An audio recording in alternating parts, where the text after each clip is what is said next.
Ladies and gentlemen, welcome to Mark Bell's Power Project podcast. This episode of the podcast is brought to you by Element Electrolytes. You know, the cool thing is that Mark told me about Element last year. He told me how he was using it before workouts, and he does a lot of workouts fasted too. So he suggested it to me. And in the past, because I do, a lot of lifting, a lot of, performance stuff outside the gym, I thought, towards the end of a workout when I'd cramp, it's kind of normal. Maybe I wasn't adequately hydrated. I didn't have adequate nutrition. So I just drink more water, eat more food, hope everything was okay, and cramping was normal. After I started grabbing Element, I started using the electrolytes, and they have 1,000 milligrams of sodium, 200 potassium, 60 magnesium, all the electrolytes you need. I'd use them pre-workout, fasted, and I shit you not, I don't cramp up anymore. It's crazy. And it's like the workouts all go really well, even though I don't have food in my system. It's really, really crazy. The cool thing about Element is that they have a lot of great flavors. My personal favorite is raspberry. And you can just put a packet in the water, drink it, do your workout. It's easy. It's simple. It's just, it works. Okay. So make sure that you're not just drinking a lot of water to get yourself hydrated. You're getting enough electrolytes in your system before you train. It will make a massive difference to your performance. Yes, you guys got to take your workouts to the next level by picking up some Element Electrolytes right now. Head over to drinklmnt.com/power project to make sure you guys check out the bundles, because when you buy 3, you essentially get 1 free.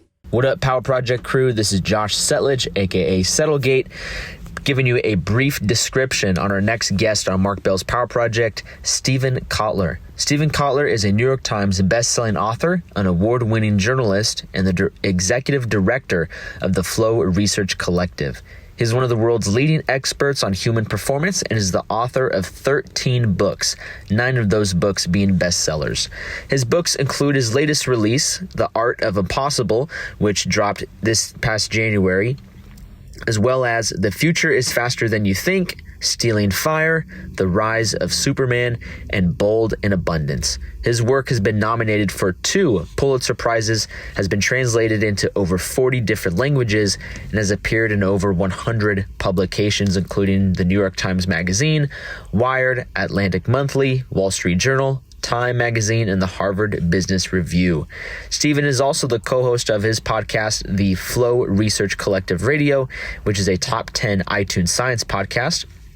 And along with his wife and author, Joy Nicholson, he is the co-founder of the Rancho de Chihuahua Dog Sanctuary. A fun side note is that Steven also once flew an MiG-17 Russian fighter jet, but that's a different story. Hopefully one we'll be able to hear on this episode of Mark Bell's Power Project. That's going to be it for Steven Kotler. Shout out to our boy, Josh Settlegate, for reading that amazing intro. And, it's been kind of a long time coming. It's something I thought of a while back because he was giving us such great information and researching our guests so well that I was like, man, that would be awesome if he, if we just had him on the show. And I just kind of forgot to ask him every day for the last year or so. So it's good to finally have him on there. Yeah, I'm pretty stoked because I just been kind of sensing that he'd be a bigger part of the podcast. For those that don't know, he's the one that does all the research, behind the on the guests and when we pull up some crazy story from back in the day, they get fired up like, oh, how did you guys know that? Like, wow, you really did your homework. It's like we did by having Josh take care of it for us. And then cheated. We cheated a little bit. But having him just a part of the show is really cool, and watching his growth. And I've been trying to push him towards learning a little bit more about the podcast. And you guys know Josh, like any second he can learn something new, he's all for it. Yeah. So like I said, just really cool to see that he's grown so much just in a short amount of time. And I think everyone's going to really appreciate the having a little bit of extra daily discipline on the podcast. You guys need to check out his Instagram, which I don't know what it is, but I'll put it down below, and you guys can check out what daily discipline's all about. And then he also has a podcast, the Daily Discipline Manifesto, and he's fired up every fucking day. So. He is. He is fired up every day. Our guest today is going to show people also, how to get fired up and get into these like flow states where you're just massively productive and really cool. I think he talks about, kind of like being a Superman, type character, which is really cool. But he kind of seems like he has almost like a Forrest Gump type of story where it's like, man, he wrote all these books. He's at like, Harvard Business. He's like, on New York Times bestseller. He's just like doing all this stuff. And then there's that nugget in there about him flying a Russian fighter jet. That's not something that you just go and do. You need to have quite a bit of expertise to even, to even be like up to do something like that. So that'd be an interesting thing to ask him about his what happened there. That, and also he's just like straight up a voracious writer. Like he has so many books. And then I think I heard this from another podcast, but he's been nominated for 2 Pulitzer Prizes, which is absolutely insane. Like it's crazy. It's not normal. It doesn't make any sense. I think he's written a ton of books, but there was like 5 or 6 that were New York Times bestsellers or something like that. It's like, that's crazy. That's wild. Yeah. Go ahead, Andrew. No, I was just going to say that flow state. I mean, that's what 9 best-selling books. Sorry. Jeez. Yeah. Cause 5 would have been underachieving. Goodness. But no, that flow state, like I think I only learned about this term, a handful of years ago. And that's when I really dove deep into nootropics and stuff. So I'm interested to hear if he has anything related to like certain supplements that might be able to help get you there. I personally always feel that taking Mind Bullet at least opens the door for me. It just puts me in a better mood and helps, helps me just want to work a little bit harder, a little bit longer. And then before I know it, like 4 hours pass and I'm like, I think I was just in the flow state for a hot minute there because I didn't even pay attention to like the time, and it flows right or goes right past. And it's just all super interesting to me because flow state is something that, can help you perform better, like, in sports or whatever, but it can also help you perform better in speaking, writing, whatever it may be. It's like, dude, how the heck do we get into this damn state? Yeah, Mark, have you ever been like, whether it's be as an athlete, whether it be in one of your speaking gigs where you're like speaking to a big crowd or whatever, have you ever found that like afterwards you're like, holy shit, what did I just do? Like you did something that you can't really explain, that everything just happened? I definitely never had it happen with anything athletic. I can't recall. I definitely had it where I felt like I was on fire, doing like a seminar or something like that. I definitely had it happen before, just with being creative and just sitting down and having a good day of work and just listening to music or listening to another podcast and just like even just going on a walk or journaling or something like that. So I'm interested to hear kind of what his definition is, because I wonder if it's just kind of a heightened state or if it's very specific, if it's different than just having a heightened state. Yeah. Like personally, and I'm there's so many things I'd like to ask him about from the athletic context, but there have been times that I've been able to like get that feeling. I remember certain times. I have an emergency poop, so I'll be right back. You guys keep it flowing. Okay. You as well. Let's let Marco take his poop. I think you can pause this, right? Because I want to hear his response to this. Yeah. So let's pause and wait for him to come back. Right. And he's back. Jesus. How was that one, Mark? Oh, I was just like, you know what? I don't know what the likelihood would be if I, to go through the podcast in a professional way without shouting myself. So like a true professional. I don't think people realize the difficulty of like doing a podcast in the morning, especially when you have a healthy metabolism, because you always have to poop right before the podcast. And if you don't manage, you're going to be holding it throughout the whole episode. Yeah. It's kind of like the question of whether you poop before you train or not. You're like, but at least you're training, you kind of just push it back, Yeah. You just train a little bit later, get the poop out. Yeah. Speaking of, so we did a poll on the YouTube channel. Oh God. Sit or stand when wiping. And the last time I checked, it was 70% sit, 30% stand. It had, I forgot, it had like almost 400 votes though. So yeah, that the people have spoken. And if you missed out, next time, make sure you check our YouTube channel, especially the polls, so that way you can make your voice be heard. I love that 30% of the people are standing up, for what they believe in. Yeah. But, like in history, when you look at history, here we go. Like just look at like the 60s with, what was happening with, civil rights. There was a minority of people that were like, hey, this is wrong. This is what you got to do. And they showed them that it was right, just like us standers. We are currently in the minority, but we are the correct minority, and history will show that we're doing. So things you're the right saying way. At some point in our rear view mirror will be all these people that are sitting down on the toilet. Exactly. Exactly. You're like, oh, what's that? What's that in the rear view mirror? It's like, oh, that's all those people sitting down wiping. Look at those savages. Neanderthal. Yeah. Have either one of you guys ever been in a flow state? Were you guys talking about that when I was pooping?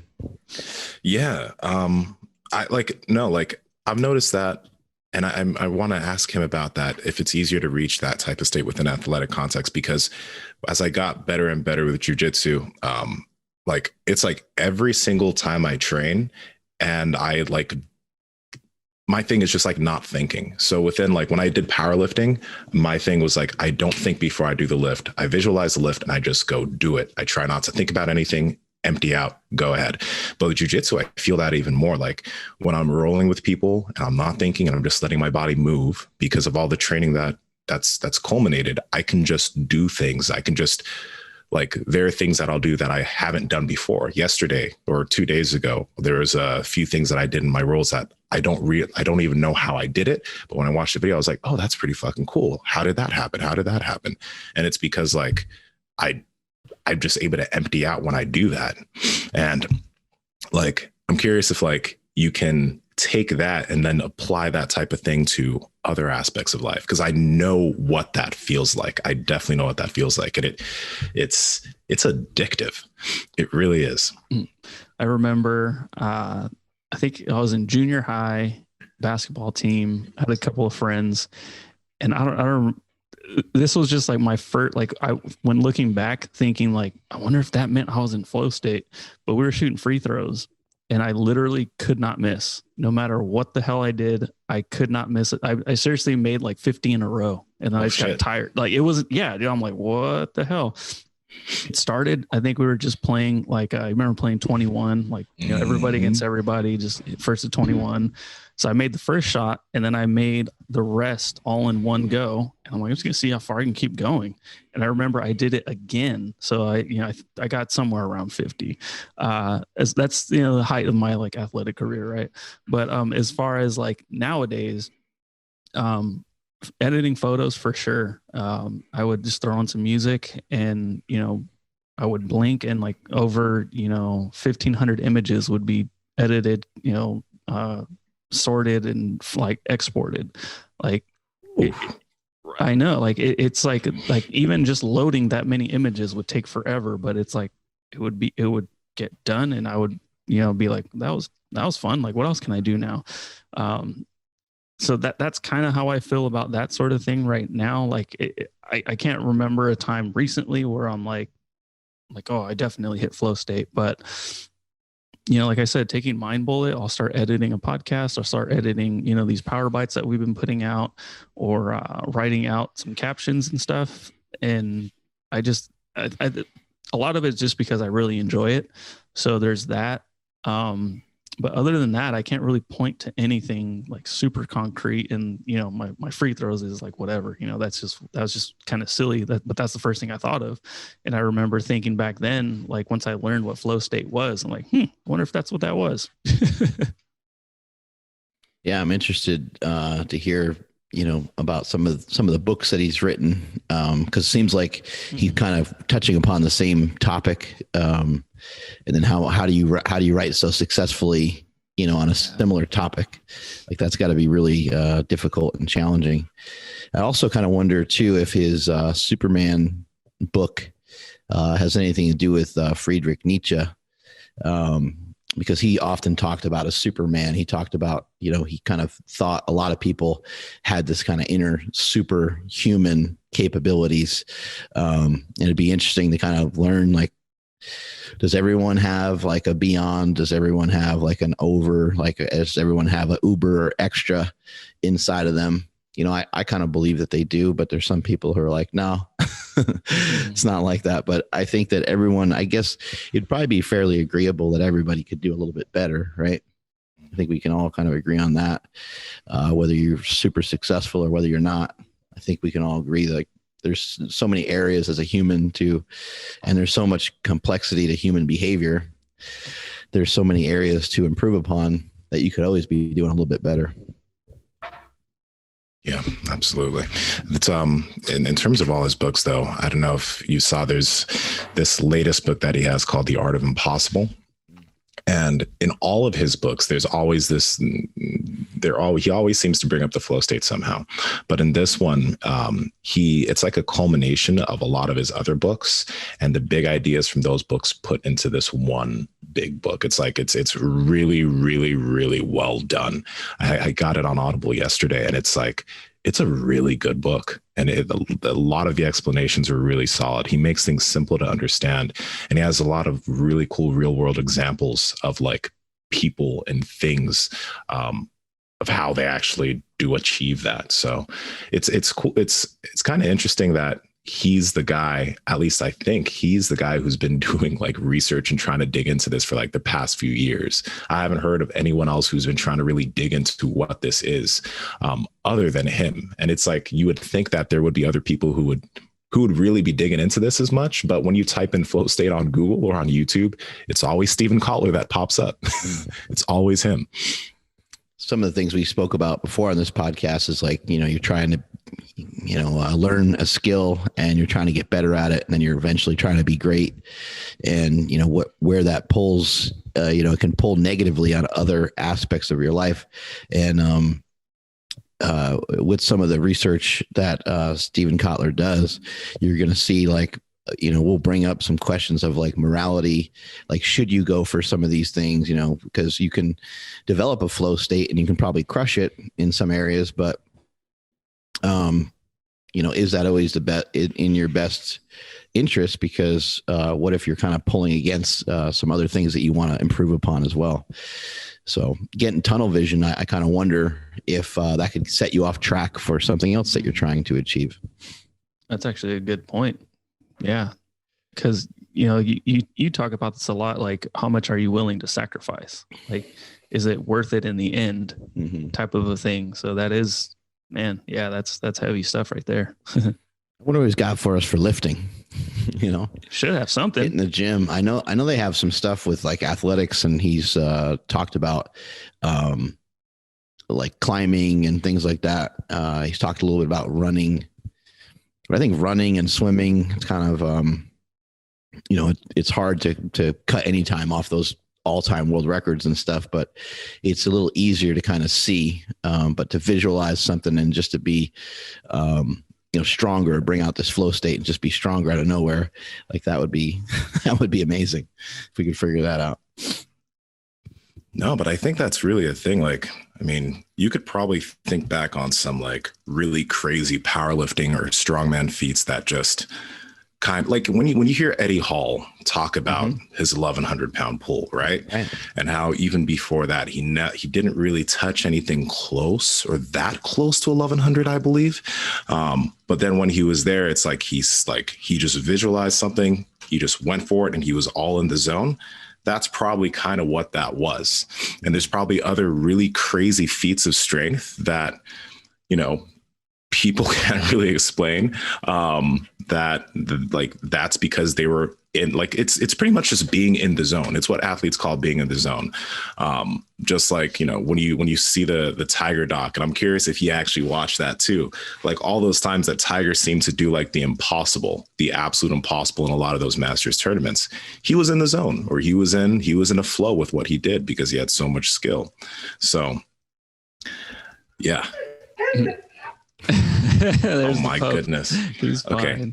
I'm going to go crate this little guy because I'm going to go crate him. Be right back, man. All right. Have fun. Yeah. Yeah. We started watching the Tiger documentary, and that, it's not, so in the middle of it all, I remember how dominant he was, And I didn't forget that, but it's just really cool going back and seeing exactly how it was him. And then, what is like a 10-stroke lead at the Masters, these big wins, and then everybody else. And I remember hearing about Hefty Phil Mickelson or whatever, and that shit was hilarious. But it looks like Steven's ready to go. Oh, sick. And get him in here. There we go.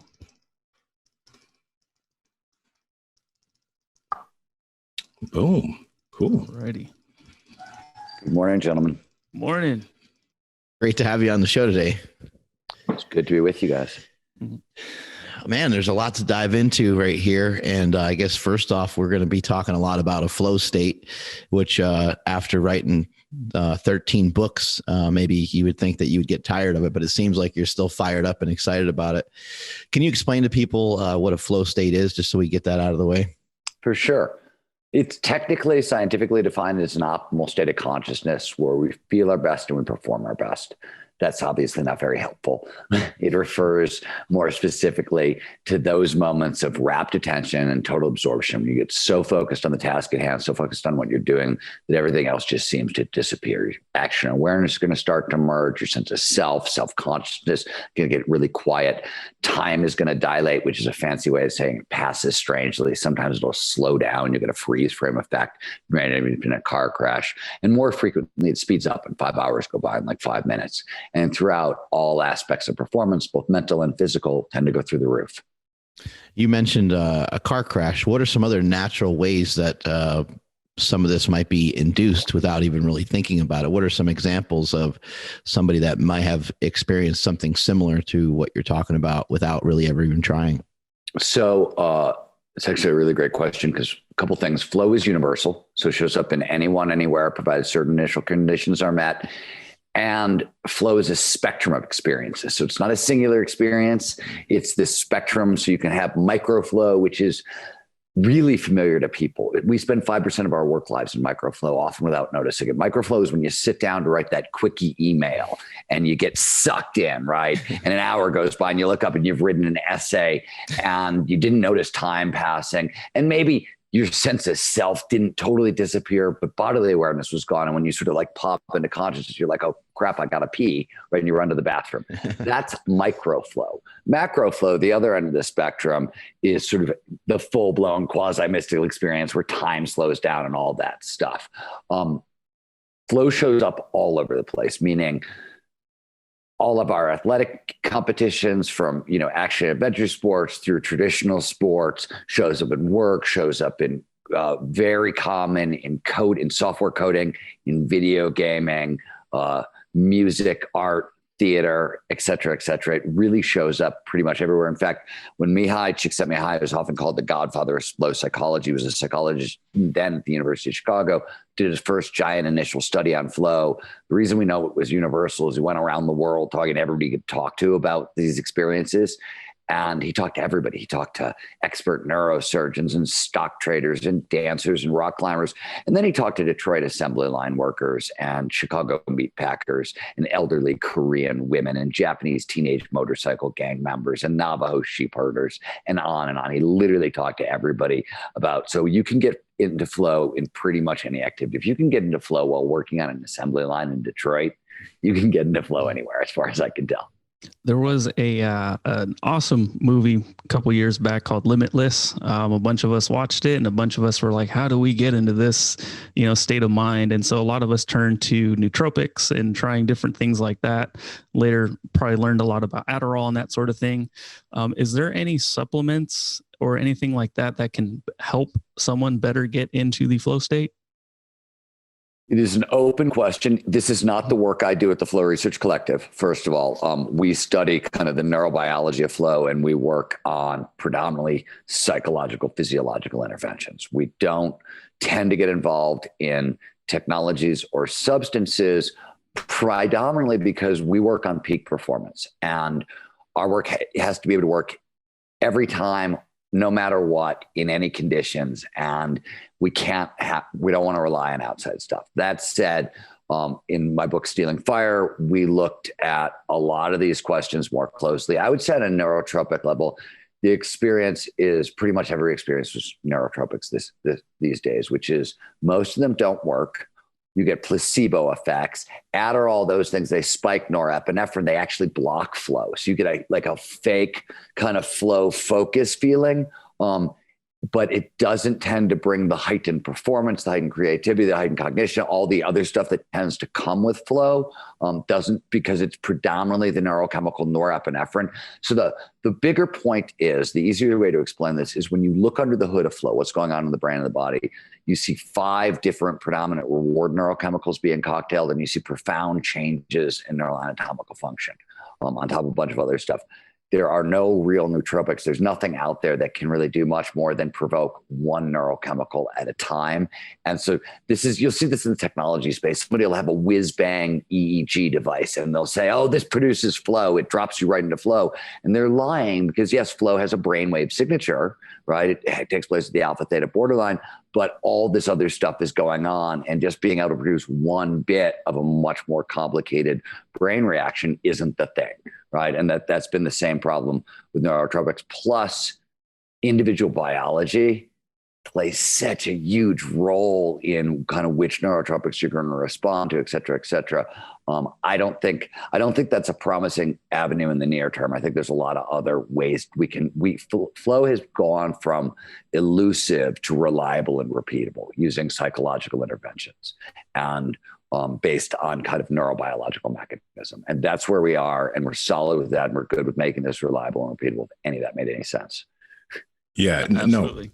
No, it did. And I was curious about one thing from in your book, I think it was The Rise of Superman, you had this phrase, transient hyperfrontality. And when you mentioned that, it kind of like the explanation kind of seemed like turning your brain off. Right. Or turning thinking up. Because for me, whenever I do anything athletic or when I do things like jujitsu, I feel like when I don't think and when I don't think about the next moves, I just let my body do what it's been trained to do. I get super creative and I'm able to do things I've never done before. And that's by turning things off. Right. Yes. Is that one of the ways that people are able to achieve that, by just doing and not thinking? So what you're talking at flow is transient hypofrontality, the deactivation of the prefrontal cortex, right? Uh-huh. And when that happens, as you're right, a lot of automatic processing, a lot of bottom-up stuff takes over, right? It's predominantly an efficiency exchange. The brain wants more energy for focus in the present moment, and it's got a fixed energy budget. So it shuts down non-critical structures and repurposes that extra energy for attention in the present moment and the task at hand, right? That's sort of what's happening. And you're experiencing in the gym specifically, that's what's known as exercise-induced transient hypofrontality. It's the front edge of a flow state. It's not, there's other things going on in flow. Okay. Now, once you started talking about the second half of your statement, which is I can do all the standard stuff and then I can improv on top of it, right? Now that's flow. Now you're seeing other, because that improv on top of it, for that to be taking place, you need brainwaves involved. That brainwaves have to sort of be on the alpha theta borderline for you to be able to come up with a lot of those creative ideas that quickly. And you also need increases in, for example, dopamine and norepinephrine, 2 of the neurochemicals that show up in flow. They do a lot of different things in the brain. One of the things they do is they tune signal to noise ratios, which is a fancy way of saying they amplify pattern recognition. So you're fighting jujitsu and you're in some kind of hold. You can't see a goddamn thing. And suddenly you see a little bit of light under your opponent's body. And your brain goes, oh, wait, if I leg sweep from here and roll, blah, blah, blah, right? All that creativity on top of that, that's pattern recognition. Your brain is going, oh, that little crack of light underneath the hip is an opening and I can slide my foot in and blah, blah, blah, right? That sort of thing. If I was if I spoke better jujitsu, this would have been a better example. By the way, makes sense. Stephen, how in the world do you study this? It seems elusive. It seems like it's not easy to even find examples of it sometimes. So how did you come to studying this? So I want to say that at this point, it's a huge field. right? It's not elusive. There are just the European Association of Flow Researchers, so just going into Europe, forgets what, there's over 150 people involved now. There are a bunch of sort of dedicated labs, including my own. I don't think it's, we're not cancer research yet, but we're not as obscure as we were. I came in through two pathways, but the more interesting one is I was a reporter, a journalist in the early 1990s, and I was, reporting is this cool game where you get to exploit your curiosities, right? Like anything you're super into, you can sort of get paid to learn about, and that's amazing. And I was super interested in neurobiology, how humans worked, and neuroscience had just sort of advanced to the point, like in the late 90s, we started to really understand emotions, and we started being able to, like, behavioral neuroscience, what was actually driving people was starting to line up. And that was very firm and crisp, because psychology, as most people know, you get into it thinking it's going to provide all the answers. And what you quickly discover is that it's mostly metaphor, and that the neurobiology is the mechanism. And, so I wanted to understand the neurobiology. I was also interested in action sports, surfing, skiing, rock climbing, snowboarding, and whatever. The 90s in action sports was this great, it's called the great era of impossible, where more so-called impossible feats, things that had never been done and were believed to be never going to be done, were just not just being done, they were being iterated upon over and over and over again. This is what I wrote about Rise of Superman. And it caught my attention, one, because impossible things were going on. And it was like seeing a magic show up close and in person with mortal consequences all the time. And that was amazing. But the more interesting thing is, and I knew this from reading neuroscience and psychology and working in those fields, the group of people I was hanging out with and who were sort of reinventing the limits of human possibility, these action sport athletes in the 90s, this is like deep subculture. Punk rock, irreverent, rowdy. Most of the people I knew came from broken homes. They had very little education. They didn't have a lot of money.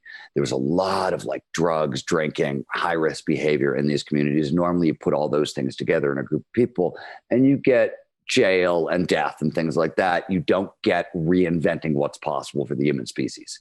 And so I was fascinated by this question of what was going on. And in talking to these athletes over and over and over, they kept talking about the same state of consciousness that, when they're performing at the best, they're in this altered state, and people would call it the zone or runner's high, or they had all kinds of names for it. And depending on the action sport, there was different names in different sports, but it was everywhere. And I started taking this question of what does it take to accomplish the impossible out of action sports and into other domains. I took it into business and into science, technology. And, for like 25 years, my beat as a journalist was with magazines like Wired and New York Times and Discover. And I would track those moments that sci-fi ideas became science fact technology, right? So when bionics first started showing up, or when the world's first artificial vision implant was turned on, the first blind man could see again, first private spaceship, all that stuff.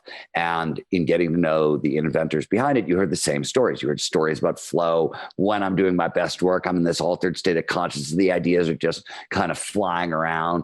And it very similar to the description Nsima gave a second ago, right? I mean, the descriptions are really the same no matter what people are doing. That was what really caught my attention and got me into the puzzle. And I got lucky in that I came in, all the other work had been going on in psychology. I just came into the neuroscience because I was geeked on that. And I knew neuroscientists. I was writing about that. And I got lucky. One of the first people I called had done some of the very first brain imaging work on deep altered states of consciousness. He was Dr. Andrew Newberg at the University of Pennsylvania, and he was working on meditating monks and why do they feel one with everything. And if you talk to people in flow, right, you hear painters, I'm one with the canvas, or surfers, I'm one with the wave, or skiers, I'm one with the mountain. It's also sort of everywhere. And I called when I was like, hey, could the same thing that's allowing Buddhists to become one with the universe and Franciscan nuns to become one with Jesus's love, could that be what's causing surfers to become one with the oceans? And after a bunch of work, we sort of figured it out. Yes. And, tracked it back to flow states. And that's where I came in. And slowly, from basically that point forward, the neuroscience has been accumulating. In fact, you mentioned transient hypo frontality a second ago. That came out of drug addiction. They noticed in the 90s that people who had really bad coke addictions or speed addictions had decreased activity in the prefrontal cortex, because that's right where impulse control lives. And so it was this bad thing. And then when this guy named Aaron Dietrich proposed it as this possibility for flow, everybody leaped on him. No, you can't. Flow is this good thing and drug addiction is bad. And no, it turns out it's the same kind of mechanism. Slightly different places in the prefrontal cortex are being deactivated. But impulse control, by the way, is also turned way down in flow. We at the Flow Research Collective flat out tell people, don't go shopping in a flow state. Right? Like it's a bad idea. You'll buy everything in sight. Pattern recognition is all jacked up and, everything just looks good to you. I find it interesting. We see this in powerlifting as well, where some of these men and women are able to tap into, like, some people are just really well trained. They train really well and they end up getting the results. It's like quite obvious, they lift 600, they lift 650, 675, 700. There's a natural progression, but we sometimes see these athletes that can tap into, they're not lifting like 20 more pounds than the best guy. They're sometimes lifting like 100 pounds more than the next guy. And they're so unbelievably explosive. And we're looking at each other like, this guy's from another planet. Like, what are maybe some of these people able to tap into? So this is not our research. It's research. I'm going to forget the name of the scientist's name. He's at the University of Pennsylvania. He was looking at physical strength. He was looking specifically at this question. And as you probably know, there's a governor on most of your behavior that says you don't want to hurt yourself, right? So in any physical exertion situation, most people are only able to give 60, 65% of total strength. You can train yourself up, as you know, to about 85%. And that's where most people tend to tap out. But there's an extra 15% of reserves. We override these in flow states for mechanisms I'll talk about. And during like adrenaline experiences where the woman lifts the car off the baby, right? That's one of the things that's happening. Flow does it. There may be a mechanism for increasing strength that we are not completely aware of. Right now, the current thinking is, and there does appear to be a boost of testosterone right at the front end of a flow state. That does seem to be fairly consistent, but you get both anandamide and endorphins, right? Really powerful painkillers. And so a lot of that extra force is massive amounts of painkillers. And people don't realize this. Endorphins are opiates, right? So they're Oxycontin or heroin or whatever, about 20 different endorphins in the brain. But the most common one, it's 100 times more potent than medical morphine. So you're talking about really powerful painkillers, really powerful drugs. And normally, worth pointing out, like if I were to give you that much morphine, heroin, Oxycontin, whatever, you're not lifting shit. Right? Like it's just, you can't tap into that. It'd be a disaster trying to go to the gym on those substances. Flow allows you to get the kind of the pleasure and the pain relief without kind of the loss of everything else that normally comes along with those substances. Yeah. You mentioned that little boost in testosterone right at the beginning of flow state. Has your research shown that like maybe a male with higher or lower testosterone has a easier or more difficult time getting into flow? Yeah, it's so tricky, interesting question. And I should caveat on the testosterone. Our work is showing, and this is in conjunction with Dr. Andrew Huberman at Stanford a little bit, that you may need to trigger the fight response to get into flow. And if that is the case, you will get testosterone with it. So that's what we're looking at. You also get surges in cortisol and things like that right at the front end of a flow state. Are there male-female differences? We've been looking at that question. There appear to be some slight male-female differences, which could signal differences in testosterone levels. Certainly. So here's the best way I think about it when we talk about individual differences or personality differences even. Flow states have triggers. The reason we know flow is reliable and repeatable now is because we know that flow states have preconditions that lead to flow, and there are sort of 22 of them. They're all known. And they will all basically work by driving attention into the present moment, because flow follows focus. And that's what all the triggers do. They do it different ways neurobiologically. But the point is that not everybody is susceptible to the same triggers.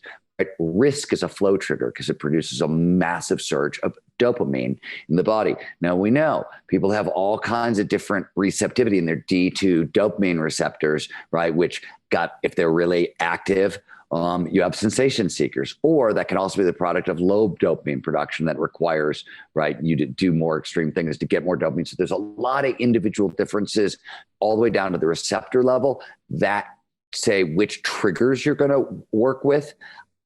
We haven't seen anything that says this type of person will get into flow more. We have, like, the closest we've come is certain, we've linked, there are known high gratitude. For example, we did a study with Glenn Fox at USC, who's kind of one of the better researchers on the neuroscience of gratitude. And we found that people with regular gratitude practices tend to have higher flow lifestyles. There's things like that. And there, Csikszentmihalyi, godfather of flow psychology, talked about a lot of his early papers. I think it's in Flow. It's definitely in Flow in the Foundations of Positive Psychology, one of his textbooks, where he talks about the autotelic personality, a high flow personality type, and certain traits that are associated with that. And of course, those traits are going to be underpinned by things like testosterone levels and hormonal production, things like that are going to sit underneath that. So there is, like, the answer is probably yes, but we have no idea what it is yet. And ultimately, I don't think it's going to matter, meaning evolution shaped flow for all humans, right? It's for us to perform at our best. It wouldn't make sense if there was a privileged group. There'd be privileged ways in that would make sense depending on personality types. But I don't see it working that way from an evolutionary perspective. Of course, that's really hard research to do. The evolution of flow is, one of the least researched of the topics, but that's just, I'm a little outside my lane here. So I'm a little sort of talking out of my butt, but I'm trying. I'm really curious about this because I can imagine that there are some people that are listening, whether it's a college student or somebody who's in a job currently, and let's say that they just don't really enjoy what they do, but it pays the bills, it does well, and they're just doing it, right? I'm assuming that one of the precursors to being able to achieve peak performance or flow is actual enjoyment and interest, pure interest in what you're doing? Or can someone achieve that even if they don't really like what they're doing? So it's a phenomenal question. There's a complicated series of answers. Okay. So the answer is through reframing. If you can align, let's say you have a job you hate. We know you'll get more flow if the thing you're doing is aligned with curiosity, passion, purpose, autonomy, and mastery, the big 5 intrinsic motivators, right? But let's say your job, it doesn't have any of those things. If you can reframe the job, one portion of what you're doing as an opportunity for mastery. So the whole thing sucks, but here's this thing that I want to take into this thing that I really want to do in later life. And I'm going to use this, even if it's nothing more than this job affords me the opportunity to be patient or think, right? Kind of attribute development, that sort of stuff. That kind of reframing can start to recruit more intrinsic motivators. And as a general rule, once you start recruiting more intrinsic motivators, other opportunities inside the job itself, things you used to hate and now start to see it in a new way, are going to start showing up. That's one thing. The second thing is certainly flow works better if all your intrinsic motivators and all those motivators, curiosity, passion, purpose, autonomy, and mastery, they're all flow triggers, right? They all drive focus into the present moment. A lot of it do it by driving neurochemicals like dopamine and norepinephrine, which are focus enhancers into our system and things like that. So if you want to be a peak performer over time, because it's hard, the work is hard, right? In general. So you want all the fuel sources you could get. That's sort of like saying, can I be a peak performer if I don't eat breakfast and get enough sleep at night, right? Like it's a sort of a nonsensical question. There are conditions under which, yes, of course you can, right? If you have to, but over time, no. And here's the more interesting point on that one. Easier when you're younger. There seems to be in adult development for happiness and fulfillment and contentment later on in life, there appear to be, and this is not my work, this is work that comes out of the Harvard Adult Development Project, a couple of thresholds for things you sort of have to, like, if you don't check these things off, you're sort of screwed for overall life satisfaction afterwards. And there's two big ones. One is that roughly by 40, you got to figure out how to get paid for what you love, or at least what you like, right? Otherwise it gets really hard. And interestingly, by 50, you got to forgive those who have done you wrong. If you don't, it limits empathy and creativity and enjoyment afterwards. And why those things exist are peculiar in much of the same way that, like, we don't quite know why emotional set points get set up early in life, but there seem to be these developmental things with emotions at different time frames for reasons nobody can figure out that I know of yet. But so when it comes to doing work that isn't totally aligned with everything you do, right? Now, it's also worth pointing out, by the way, that there's something called the primary flow activity. This is that thing that you've done most of your life that just drops you into the zone. For me, it's skiing. For some people, it's jujitsu or walking their dogs or riding horses or painting or boxing or dancing hip hop, whatever it is. It's known as your primary flow activity. And it's often not a great idea to work in your primary flow activity, right? I remember I once tried to teach a flow in skiing workshop. I love skiing. And when I got out there, there were other people, like in my ski day. I was like, the fuck are you talking to me for? I want to be skiing. I don't want to be talking to you. I was so resentful. It was awful. It's like the river guide who loves river rafting. And so they become a guide. And then they realize that their job is suddenly like taking care of tourists. And, oh, the bathroom is over there. Let me cook you dinner. And, that's the job. And it's the thing you love sort of gets crushed by that. You see that a lot, not as quite as much in martial arts, but I've seen it with a bunch of friends who have sort of opened studios or dojos along the way. And they're like, oh my God, this is a management task and I got to run software and accounting programs and what the heck, right? So that, you see that sometimes along the way when you try to work in your primary flow activity, because you tend to resent all the other things that get in between you. And it's often better to work in what's known as a secondary flow activity. For me, that's writing, right? 70% of the time I start writing, I'm going to drop into at least a micro flow state. 90% of the time I go skiing, I'm going to drop into flow. That's how I think about it. What's up, guys? This episode of Mark Bell's Power Project is brought to you by Piedmontese beef. There we go, talking about beef again. Dude, I'm on a high carb, low fat diet. There's no way I can have amazing ribeyes, New York strips and all that good stuff. There's just way too much fat in it. Why are you going to just sit there and tease me with all this stuff? The cool thing about Piedmontese is that it kind of falls in line with, you guys know about Mark's protein leveraging diet, where he goes pretty low fat, pretty low carb, and really high protein. And Piedmontese fits right into that because literally every single cut of their beef has a lot of protein and minimal fat. So you can just eat lots and lots of it and not be intaking a crazy amount of fat. Unlike if you were going to go to your butcher and get some ribeye or something else, it's going to be too much fat in there. And it's not that great for dieting. But what if without that low fat, it's got to taste terrible? Yeah, that's what people would think. But no, this meat is tender. It's still juicy. It's really, really good. It really doesn't make sense to me, but it's just great.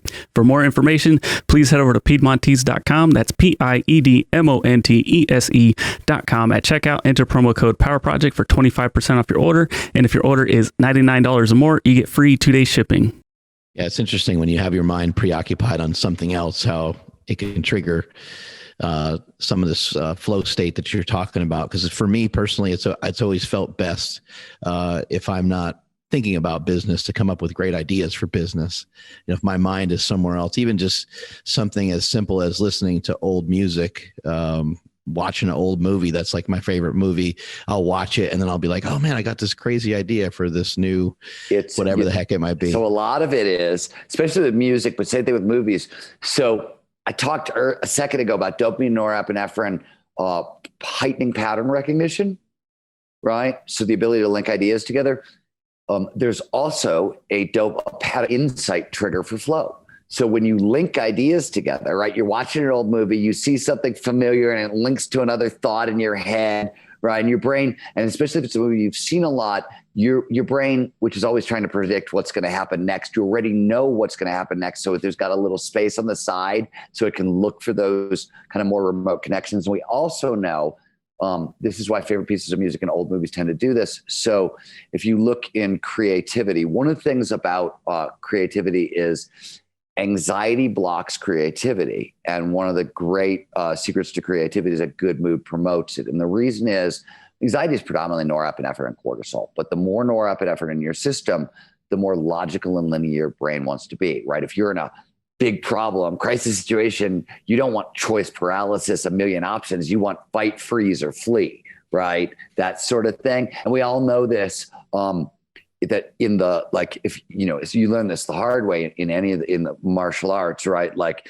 what Mike Tyson meant when everybody's got a plan until you get punched in the mouth, right? Like, that in a crisis situation, your brain stops being able to kind of tap dance, and suddenly just, reacts.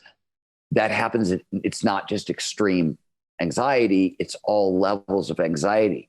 So it's because the anterior cingulate cortex, which is the part of the brain that can find far-flung connections between ideas, the more norepinephrine in that circuit, the less far-flung connections it will find. So a good mood, it will go, oh, everything's cool in the world. I can look for far-flung connections from this idea that may help you find new resources or innovate or whatever. It's not a crisis situation. We have time. We have the luxury of time to solve this problem. And so when you watch an old movie, one, you don't have to predict what's happening next because and two, it puts you in a good mood, gets a little dopamine flowing, and as a result, you're starting to notice patterns. Same thing with music. Music is all about pattern recognition, right? One of the reasons music is our brain wants to predict what's going to happen next, and because music follows predictable patterns, we get little hits of dopamine every time we connect those patterns. It's why music can try to drop us into flow that way. Yeah. Do you have any like pre-writing rituals that may or may not help you get into that flow state? I just know I love writing, and sometimes I will blink and then time will pass by and I'll have, a couple pages down. But I know listeners who are writers are kind of like, hey, this guy has, 12 books. I do a whole course called Flow for Writers. We have a whole digital course that I put together on this because I really like training writers. So there's a lot of rituals. I'll talk about the most important ones as they pertain to writing, but these are all flow triggers that apply to everybody. It's not just writing. So this is obvious, but flow follows focus. So the most important flow trigger is complete concentration. And what that actually means is I start my day with about a 4-hour block of uninterrupted concentration. What the research shows in the beginning, 90 minutes is great. You want to sort of start your day or start your work session with 90 minutes of uninterrupted space for complete concentration. 90 minutes, just in the way that we sleep for 90-minute cycles. Well, there's a waking focus cycle that lasts about 90 minutes, or REM sleep is 90 minutes, and waking focus is 90 minutes. So it's a built-in biological block. We're sort of built to pay attention for that long. I always like to start my day with that and start my day with my writing because it's my hardest task. We know that willpower is highest first thing in the morning, right? Willpower tends to decline over time for a variety of reasons. Roy Baumeister's work on some of this, other people have added to it since then. I also always start my writing day by editing what I wrote the day before. So writing flow, one of the things that triggers flow are clear goals. So that's a daily to-do list. So I always write, start of a book, I'll write 500 words a day. In the middle of the book, it's 750. Towards the end, it's 1,000 as I get to know where I'm going. And I start by editing what I wrote the day before. And the reason is editing is predominantly about pattern recognition. As we know from the conversation, pattern recognition, when you notice, oh, this sentence gets so much better if I change this word out for this word, and there's more rhythm here if I connect this, right?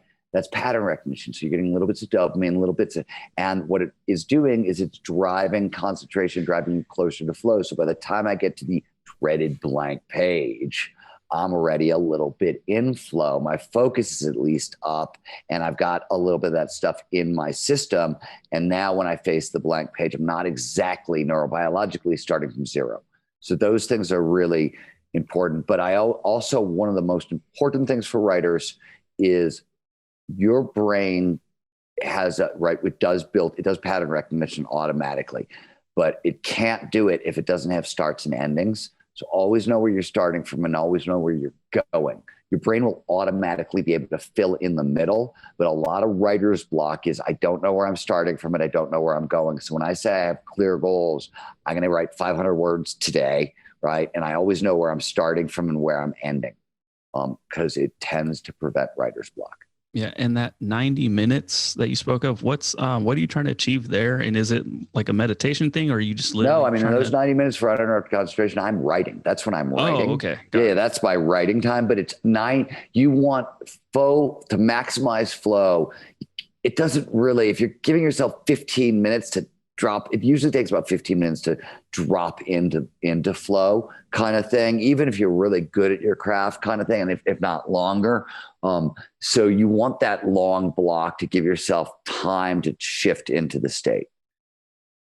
I'm also wondering, what kind of people have you run into that have gotten into flow states? Like, they're masterful at it, they're amazing at it, and it's before they even ever met you. You mentioned like rock climbing, and you mentioned some of these guys being kind of grungy and just...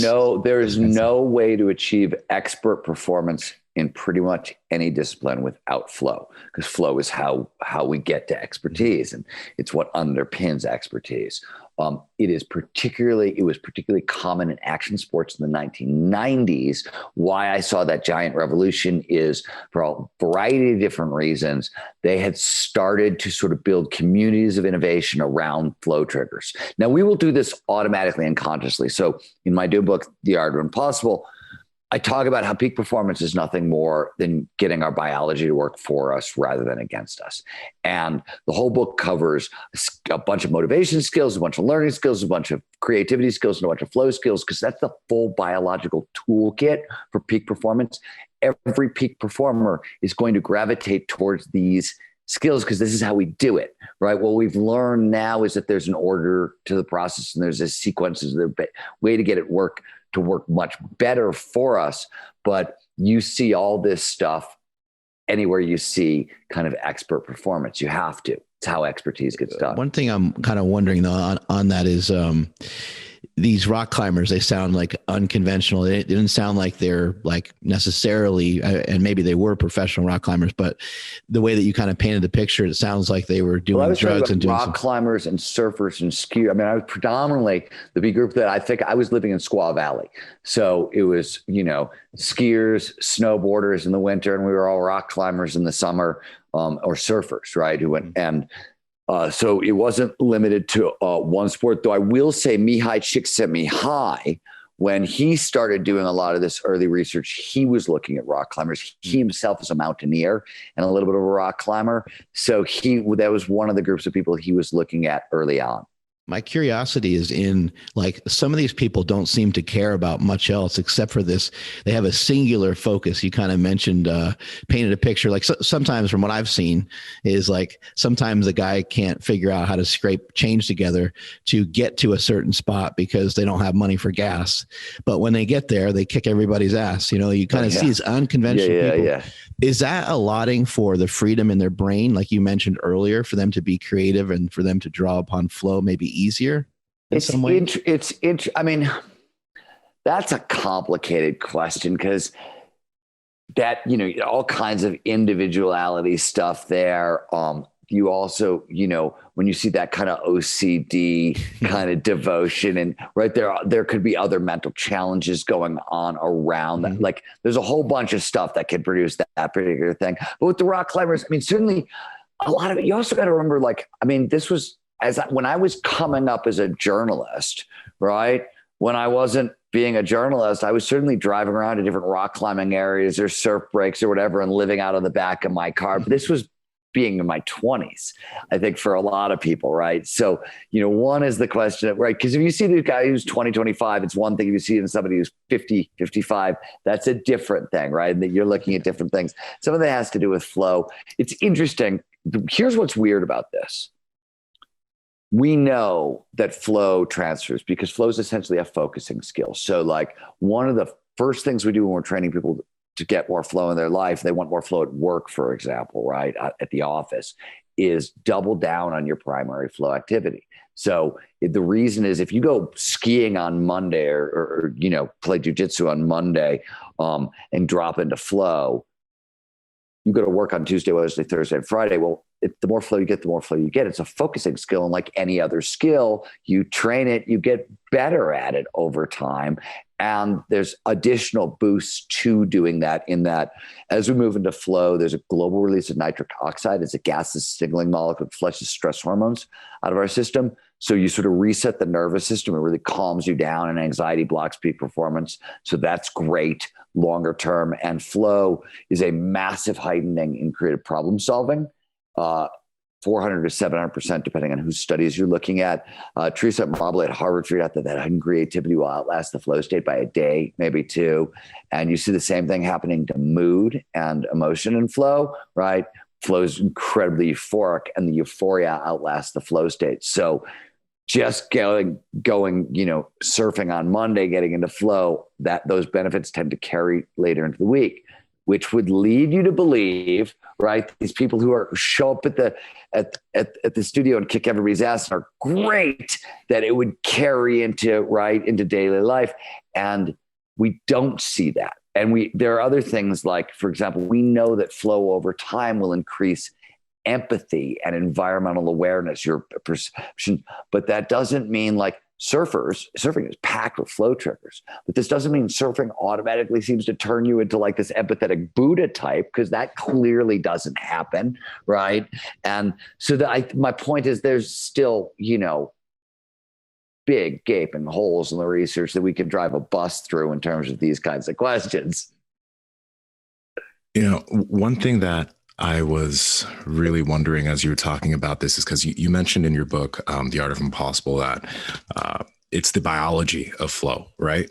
And I don't know if do you put a difference between the biology and the psychology of things? Because when a lot of people think about this, they think about changing their mindset, changing the way they think about things. But you're talking about the physical mechanisms to be able to achieve. I'm talking about the neurobiological mechanisms. Okay. We access them through psychology, but the point. So when we were trying to train people, we go back to the 90s or the 80s or 90s. There's a great book called Flow in Sport, written by Susan Jackson, Mihai Csikszentmihalyi, and Susan's a great flow researcher, and she was a really high level Olympic coach, worked with a lot of different people and tried to use the psychology of flow to train people into flow. And the results were really mixed. Like, people just weren't good at it, because how the hell are you going to okay, we have to worry about the merger of action and awareness. And they didn't know what they were doing. Once we figure out, hey, wait a minute, flow triggers do one of three things. They create dopamine, they create norepinephrine, or they lower cognitive load. Now we're like, oh, okay, what do we have to? We have to find things that create norepinephrine, create dopamine, and lower cognitive load. These will drive flow. And suddenly it became much more reliable and repeatable. So that's what I mean by it. We just got down to the level of mechanism. I'll give you another example because you used it. So when most people use the term mindset, they mean attitude towards life. When psychologists use the term mindset, they actually mean attitude towards learning, right? Growth mindset versus fixed mindset. And when you actually look under the hood of what the hell is like Carol Dweck talking about, she's saying, look, if you have a growth mindset, when you're faced with a challenge, your brain will get active and rise to the challenge. If you have a fixed mindset, when faced with a challenge, your brain won't do work. And it's that mechanism that you're not interested in attitudes or growth or fixed. You're interested in, I want to fucking learn. So how do we make the brain learn? Right. So that's what I mean by going to that level. It's less about, if the problem is training from the psychology, these words are metaphorical. It's like trying, there's a lot of really interesting research that comes out of the crossovers between people in the sciences and people in spiritual communities. But for it to happen, we always have to teach the folks in the spiritual communities the language of science, because the way a Tibetan Buddhist is going to describe one practice versus a Franciscan nun versus a Jew versus a Muslim, and they're all doing the same kind of meditative practice but the language is totally different. But if you go under the hood, you're like, oh, wow, same parts of the brain are being active and inactive when all these people are praying and meditating. Similar technology, in a sense. Does that make sense? Makes total sense. Good. How'd you have an opportunity to drive fly, I should say? Fly a Big 17. Yeah. What went on there? So I got to give you a little bit of backstory. as I said when I started this conversation with you, my early mentor was looking at the kind of the neuroscience of quasi-mystical experience, oneness with everything, right? Another really common mystical experience that happens in flow is out-of-body experiences. And so the earliest research into out-of-body and near-death experiences, believe it or not, were done by the Air Force. The MiG fighters or the stealth fighters show up, pilots start flying them into G-lock, right? Gravity-induced loss of consciousness because they can bank turns, right? And all the blood rushes out of your head. People are crashing these billion-dollar planes. So this guy, James Winner, he gets hired to solve the problem. And he spins over 1,000 pilots into G-lock at a centrifuge in Texas and discovers that when the vast majority of them start, right before they start to lose consciousness, they're having out-of-body experiences. And if they keep spinning them, they progress into near-death experiences. And so this is sort of a known thing in the research, in the literature, and I know this. All right, we're going to park this by the side, and then I'm going to tell you a different story. I was a journalist, and I had friends who were publicists, and a friend of mine was a publicist for Stolichnaya. Cold War ends, the Soviet Union falls, everybody's freaking bankrupt over there, and the Russian government decides they're going to make money by selling off their old MiG fighter jets. And they sell Stoli a bunch of MiG-17 fighter jets, and Stoli decides to take them on tour of America and fly them all around. And they show up in California, and my friend calls me up, and he's like, hey, dude, you want to go for a ride in a MiG? Hell, who doesn't, right? Of course I want to go for a ride in a MiG. So I drive out to Livermore where they are, and it's a MiG trainer. So the front seat is for actually the passenger where they're learning to fly the plane and the pilot sits behind them, but it's a standard MiG, but just with an extra seat in there. And I'm like, they strap me in, and the pilot crew walks over and he starts teaching me about this is how the rudder works, and these are how the pedals work. And I'm looking at him, I'm like, dude, I can't fly a plane. I've never flown a plane before. And he's like, no, this is just a precaution, just in case, whatever. And he's Russian, of course. And we get 100 feet off the deck. And he's like, okay, you have this stick. And I'm like, what do you mean I have this stick? He's like, you have this stick. You cannot crash us, I do not think. And I'm like, okay. And then I start flying this thing, and I'm like, well, what can I do? He's like, you can do anything. And I'm like, I can't crash this thing for real because I've read all this stuff about out-of-body and near-death experiences if I fly into G-lock. So I want to fly the plane into G-lock. I want to see if this is true. I want to see if I'm going to have an out-of-body or near-death experience. And he's like, well, okay. So I start barrel rolling, and that doesn't work. And then I start looping the plane. Looping a MiG is how I flew myself into G-lock, totally knocked myself out. Completely flipped the MiG, knocked myself out. One of the things they don't tell you about G-force is that it makes you sick as a dog afterwards. It messes you up. I was like flu symptoms down for the count for a month afterwards. I got halfway home from the airfield, and I was like, I don't feel so good. It was bad. But yeah, I flew a MiG-17, and I flew into G-lock, and I did a test of neuroscience theory. And yes, I did actually experience I passed down a long, dark tunnel into the light right as my consciousness went away. So that part actually turns out to be true too. Actually, I'm not on mute. So one thing I was curious about is because you continue to mention that flow follows focus. That's like the thing. Flow follows focus. But along with that, you've also mentioned many a time that you need to be able to be in the present moment, right? And when I'm assuming when you mention being in the present moment, that means you're not thinking of other things other than the task at hand. Nowadays, people find it very difficult to focus on being in the present moment. They're doing something, they're doing work, they're working out, they're doing a task, but their mind is in all of these other places and they can't figure out how to focus. So are there any practices for being able to achieve that, being able to actually focus on what you're doing at that point? If you're an individual that can't, you find it impossible to do that. So there's number of answers here. One we talked about earlier. So what's the big deal about intrinsic motivation? Why do we care? Curiosity, autonomy, passion, purpose, right? We hear these things. And what is motivation? The big deal about intrinsic motivation is we get focus for free.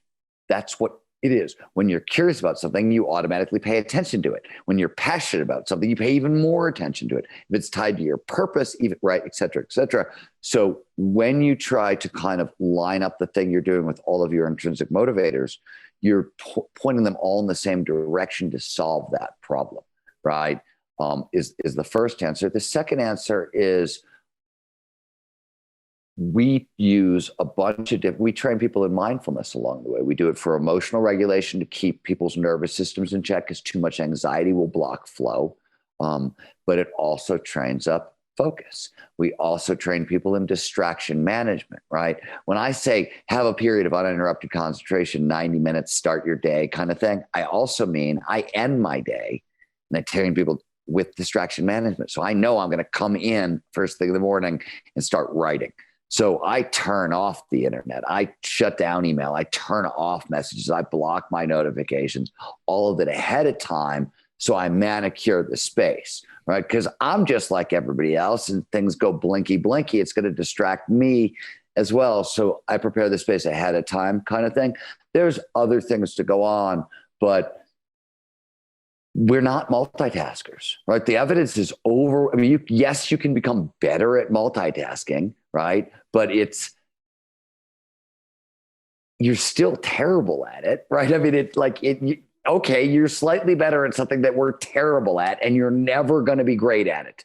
That's a lost cause, right? The brain is a serial processor. It wants to do one task at a time. And so does the nervous system, right? We really don't love kind of that much scattered focus. In fact, one of the reasons clear goals, setting a daily to-do list, works as a flow trigger is because all the shit we have to do at any one time weighs on our cognitive load. So when you make a clear goal to-do list, you are exporting something out of memory into the world, and it lowers cognitive load. It frees up more energy that you can repurpose for focus and attention.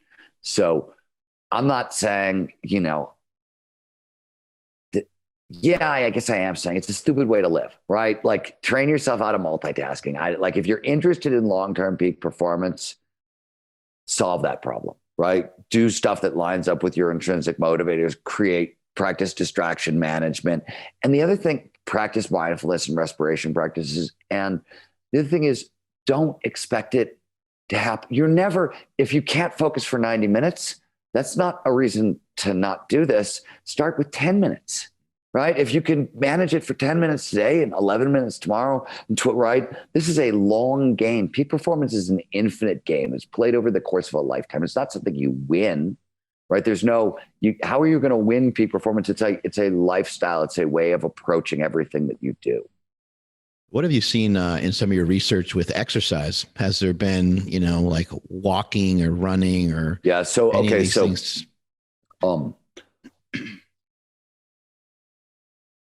What's foundationally important for flow is, one of flow's most important triggers is what's known as the challenge skills balance. We pay the most attention to the task at hand when the challenge of the task slightly exceeds our skill set. So you want to stretch but not snap. If I were to say this emotionally, I would say that the challenge of the task sits not on, but pretty close to the midpoint between boredom, not enough stimulation here, I'm not paying any attention, and anxiety, whoa, way too much, right? In between is what is known as the flow channel, or if you speak physiology, this is the Yerkes-Dodson curve, right? It's the same thing. But the point of that is it's a thin line, right? Like between your challenge and skills, and the more anxiety in your system, the more challenging things are going to be in general to you. And it's very easily to get overwhelmed and get knocked out of flow. So positive psychology has sort of identified a bunch of great strategies for going after fear and anxiety. And they're either a daily gratitude practice, a daily mindfulness practice, or exercise, right? And the way I look at it is 5 minutes of gratitude practice will lower anxiety. And we can talk about the neurobiology of why. If you're interested in lower anxiety using mindfulness and meditation, it's about 11 to 20 minutes of focused meditation a day, or You want to exercise, where this is where we started the conversation, into exercise-induced transient hypofrontality. When it gets quiet upstairs, and by the way, when you get that nitric oxide release, as you probably know, your lungs open up, right? So you feel that expansive breath feeling also as well. That's the signal that you've calmed down your nervous system. So what I tell people is, under normal conditions, do one of those a day, right? It could be gratitude, it could be respiration, it could be mindfulness, or it could be exercise, but one a day. Under crisis conditions, we're dealing with COVID, right, where people are more stressed out, a little more hyper vigilant. Double down, do 2 a day is really, foundationally important. So for nervous system regulation alone, super, super important. Also, we know that one of flow's triggers is what's known as deep embodiment. Basically, when we engage multiple senses in one activity, it pulls focus into that activity, right? So physical activity engages multiple senses. So this could be low-grade physical activity, building model airplanes, going for walks in nature or gardening, that kind of stuff. Or it could be more rigorous exercise. Once you get into a lot of the athletics, because they involve so many other flow triggers, and often athletic progression stays in that challenge skills sweet spot, you tend to get a lot of flow inside athletic activities, especially as you move up in expertise and can start to automatize some of your behaviors, right? One thing I was also curious about when you were mentioning that was there was, gosh, what was it? I'm losing it here. All right, let's see if we get it back. I was going to ask, actually, let's see where to go. Okay. In regards to just your work specifically, where does somebody start? Yeah, if you're in, like, The Art of Impossible is the new book, is the first time I've turned this into a how-to, right? This is the work we've been doing at the Flow Research Collective for a while, right? We're a research and training organization. And on the training side, we work with everybody from kind of the U.S. Special Forces and professional athletes to CEOs of Fortune 100 companies to like insurance brokers from Iowa and soccer moms from Indiana. So it's a huge spectrum. It's about 1,000 people a month we're training. So we have good data sets on this. We're very good at it. And all that, the how-to side of it is in The Art of Impossible. It's the first time I've written an actual peak performance primer. It's a blueprint that anybody can use to level up their game. That's what it was designed for. If you're interested in, flow and action sports and what happened in this great era of impossible, that's in my book, The Rise of Superman. If you're more interested in these questions of other altered states of consciousness, that's Stealing Fire. And then there's a shit ton of other books, but we'll stop there. And it can't. Oh, go ahead. One thing I just want to give your listeners is, if you want more flow in your life and you just want a place to start, if you go to www.flowblocker.com, so there are 6 main blockers of flow that people fall prey to, and most people there's a major one that tends to stand between them and more flow. We just built a diagnostic, and it's free. Anybody can take it. It's out there. At flowblocker.com as well. So wait, one final thing, because I just want to come off something before I said it. You asked a question about flow and exercise and things like that. Where this shit is getting really cool and where we don't have answers is, for example, I'm a huge weightlifting fan, right? I would much rather train aerobically by actually going out and skiing or mountain biking or whatever. Like, you'll never catch me on a Stairmaster. You always catch me going up the mountain with my dogs. But I love lifting weights. And I think lifting weights is a really good precursor for flow because of how it tends to deactivate the prefrontal cortex, et cetera, et cetera. And just in the way that we're starting to see that aerobic exercise is good for certain kinds of cognition and strength training is good for certain kinds of cognition, we may find that different kinds of training leads to better, worse, or different kinds of flow in that sort of stuff. This is really sort of at the edge of where our knowledge is right now. But I think that's sort of coming. And I think we'll have, if you ask me again, and if you have me back in 3 or 4 years and ask me the question again, I'll probably have a much more interesting, cool answer for you guys. Yeah. When you mentioned the title of your book, the question came back to me because, you mentioned that anxiety is a blocker for flow. And obviously the art of impossible, or the impossible, is this massive goal that you think is impossible and makes you anxious. So makes you anxious, man. Exactly. Yeah, so yeah. No, let me talk about what I mean by that. So the book is really about lessons learned from people who have gone after capital I impossible, that which has never been done, for sure. It is meant to be applied by anybody who's interested in what I would call small I impossible. Small I impossible is that which you think is impossible for you. And this could be, for me, I grew up in Cleveland, Ohio, blue collar steel mill town in the 70s. I wanted to be a writer, right? It was like I woke up one day, I didn't know any writers. I didn't know how you became a writer. It was like I looked at my parents and I was like, Mom, Dad, when I grow up, I want to be an elf, right? I mean, I had no idea how you did this. That's a small I impossible, because there's no clear path between where I am and where I want to go. And statistically, not great odds of success, but there's a lot of small I impossibles in our lives: rising out of poverty, overcoming trauma, getting paid for what you love, becoming world-class at anything. It could be stamp collecting, right? Any of that. Those are all small I impossibles. There are a lot of those. I always say that I think most of this, the first small I impossible most of us tackle is like back when you're 10, 11, 12 years old and you want that first kiss or first boyfriend, girlfriend, or right? Like, I mean, you remember being that young and you were like, how are you going to solve that particular problem?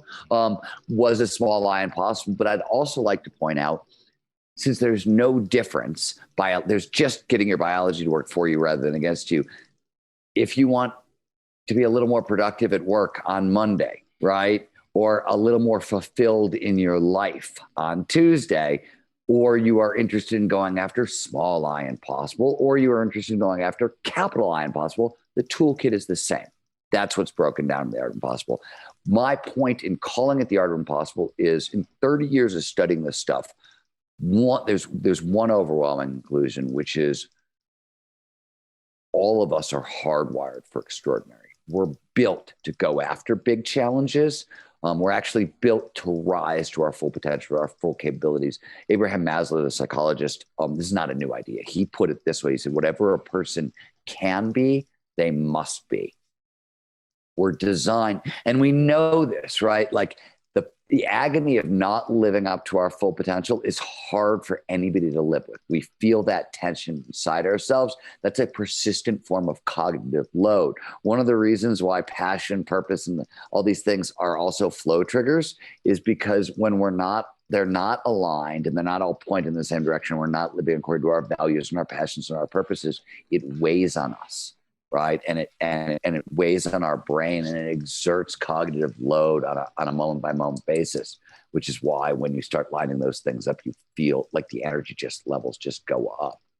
What are you working on at the moment? Is there something that really excites you? Are you working on a new book or new research? So I've been, I am starting to research a book on, my next book is going to be on intuition. And that's very exciting because I think it's the last uncharted wilderness of human peak performance.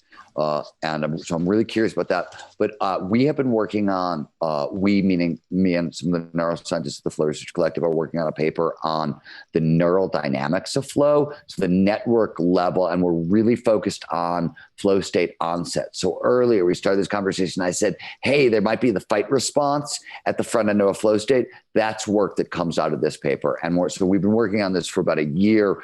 We're getting closer and closer to getting ready to publish it, but hopefully it'll be out this year. Really excited about that work. Great having you on the show today. Outstanding information. And where can people look up more stuff on you? You can find theartofimpossible.com is all about the book. StephenKotler.com. If you're interested in the work we do at the Flow Research Collective and training with us, it's flowresearchcollective.com. Flowblocker.com will get you that diagnostic. And I think that's all I got. Awesome. Congratulations. Oh, thank you, gentlemen. Looks like we lost Mark. He was just congratulating you. And yeah, just sincerely thank you for all the information today. We really appreciate it. So yeah, thank you so much, man. You have a good thanks one. for the good, thoughtful questions. I appreciate it. Likewise. Thank you so much. Have a great day. Be well, guys. You as well. You just cut off right there, Mark. Yeah, am I back? Yeah, you're back. now. No, we're all good. Man, that was sick. It said that I was unstable. That's what it said on my screen. Like, It's like, hey, how do they know? yeah, I was gonna say, hey, is this my psychiatrist? What's going on here? That was dope, man. I'm gonna check out that book. Yeah, we got to figure out that flow. That flow, yeah. Eminem was really good with that. Mm-hmm. That guy could flow for days. You know, like honestly, you bring up a good point. When you like hear Eminem's freestyles and stuff, like that guy had to have been tapping into something. You know what I mean? Because it was just unreal. Like a lot of rappers probably like freestyle rappers that just have stuff come off the dome that you just like, what the hell? They're getting in something right there. We didn't have like enough time to challenge him on it, but I would have liked to ask him more about multitasking, because you know, you're always doing more than one thing, you know, like you're like, even being on this podcast, we're communicating with him at the same time we're thinking about questions. At the same time, I'm like writing down some questions.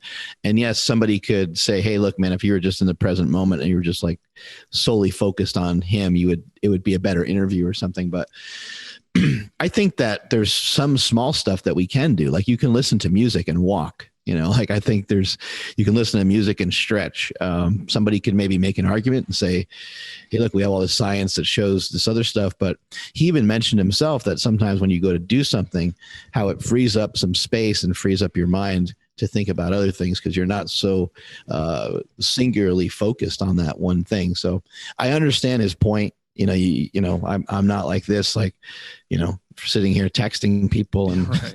While I'm trying to communicate with you guys, that I totally understand. And I would agree with that 100%. Yeah. I like what he said about you want to stretch a little bit. You don't want to snap.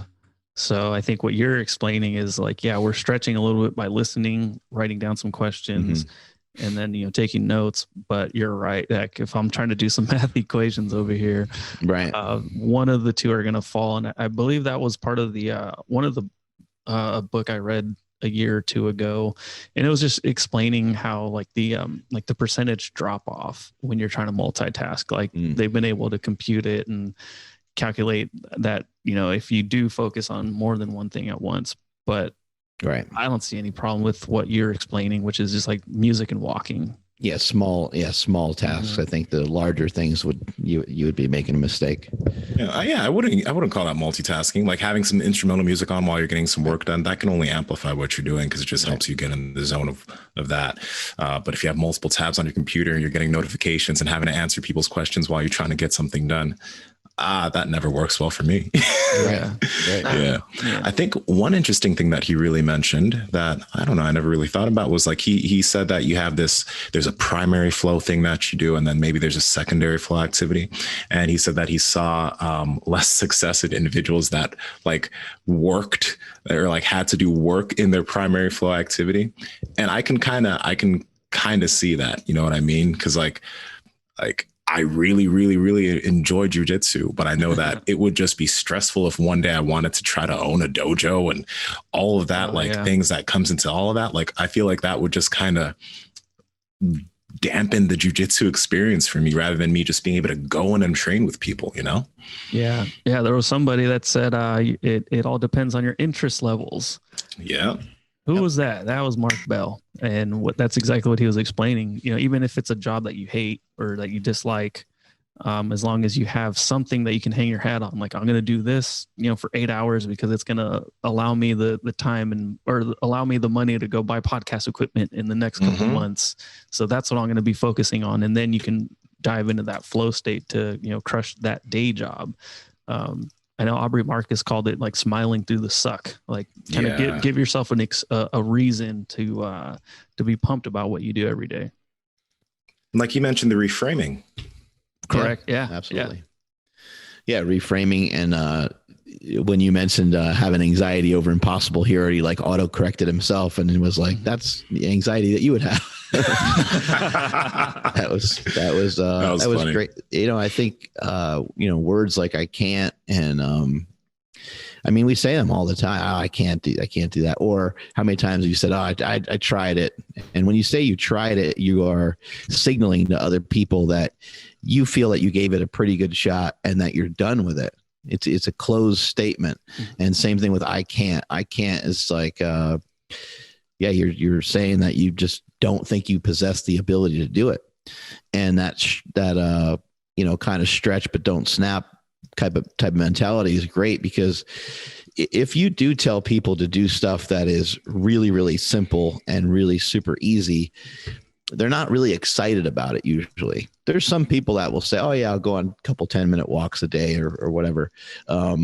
But if the 10-minute walk never progresses into anything else, or your weight training never progresses into anything else, you're always using the same weights, you're not really ever challenging yourself, it's going to be hard to grow. I like what he said too about in psychology about mindset. That was really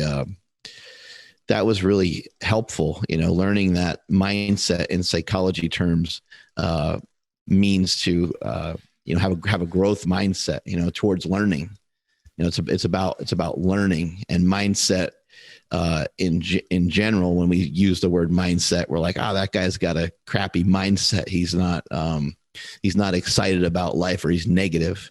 But being positive and being open to learning is almost a better way to look at it, more direct, I think.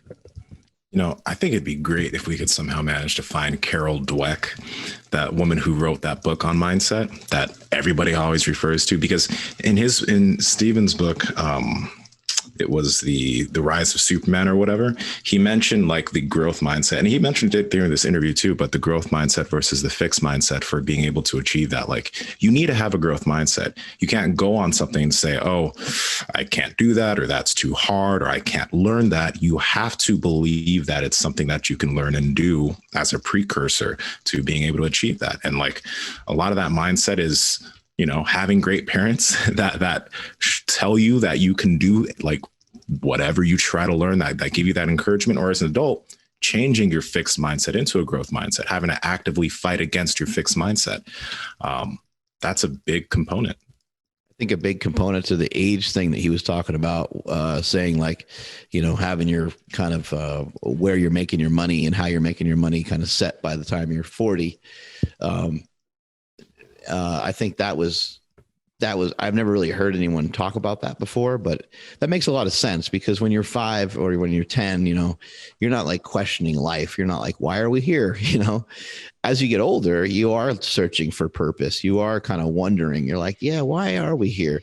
And if your life is just good and feels healthy, even when you do ask that question, you won't necessarily feel bad about it, because you're like, well, I don't really know why we're here, but like things are going pretty good. I feel pretty good every day. I got a lot of nice things to look forward to each and every day, rather than, you're sitting there kind of wondering why we're here. And you're like, why do I exist? Because I didn't pass on my genes. I didn't, I don't have a good income.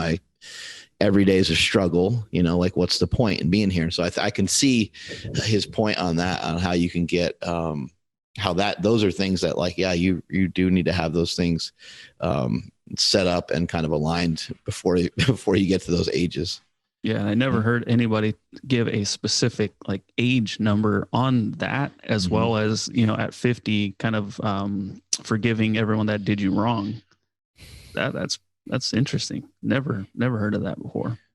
Thinking about that, it's like, I get it, but I wonder like what's the deeper reason as to why? Like, I mean, you should try to do that already, but why, like, why by 50 must that be something you do to be able to, I guess, maybe was he mentioning move forward emotionally or something like?